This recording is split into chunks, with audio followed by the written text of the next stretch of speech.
What happens if you start playing Diablo IV in 2026, completely solo? A lot of live service games feel impossible to get into years after launch because everyone already knows the meta, understands the systems, and has hundreds of hours played. So, I wanted to see if Diablo IV was still worth playing as a brand new player in 2026. Honestly, Diablo IV surprised me.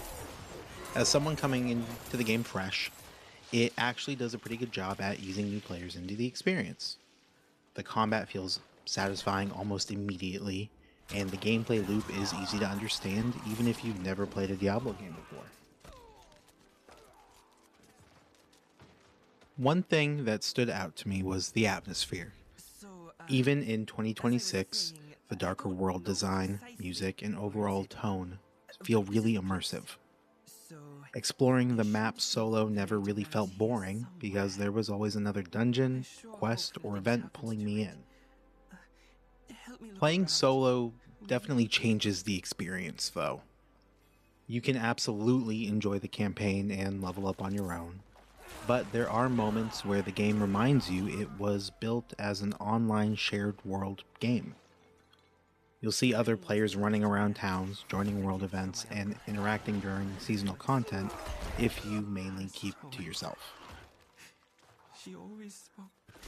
Still, playing solo, I never felt completely locked out of the experience, which honestly surprised me for a live service RPG that's been around for years already. One thing that really surprised me was how welcoming the Diablo IV community is. When I first started playing, I made a post on Threads saying I was finally excited to get into the game, and I even shared a picture of my character.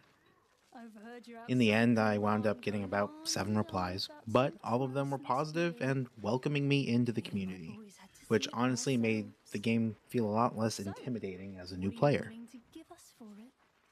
Later on, I made another post asking about my build because I felt like I might have been doing something wrong, felt a little stuck. The replies were actually really helpful. Some people asked me questions to figure out where I was struggling. Others recommended resources like Mobalytics for build guides. And a few players even told me not to stress too much about builds until endgame and to just focus on having fun while playing. That kind of interaction made the community feel active and supportive, which is something that really matters to newer players getting into a game that's existed for years. One thing that stands out pretty quickly as a new player in 2026 is how much cosmetic content Diablo IV has now. The shop is filled with armor sets, mounts, bundles, and crossover cosmetics. And honestly, it all looks really good. Blizzard clearly puts a ton of effort into the art design, so it's easy to get that feeling that you're missing out when you see some limited time cosmetics or really well designed sets. At the same time though, I think they handled the expansions in a pretty consumer friendly way. If you buy Lord of Hatred, the newest expansion, you get Vessel of Hatred, the previous expansion, included with it. For newer players jumping in late, that makes the experience feel a lot less fragmented because you're not trying to buy multiple expansions just to catch up. There is definitely still a lot of monetization in the game, and it can feel a little overwhelming at first, especially when you open up the shop for the first time. But the important thing is that all of the monetization is cosmetic. So, should you play Diablo IV in 2026 as a new player? Honestly, I'd say yes. Especially if you enjoy darker fantasy games, loot grinds, and learning deep RPG systems. There's a huge amount of content for new players to experience.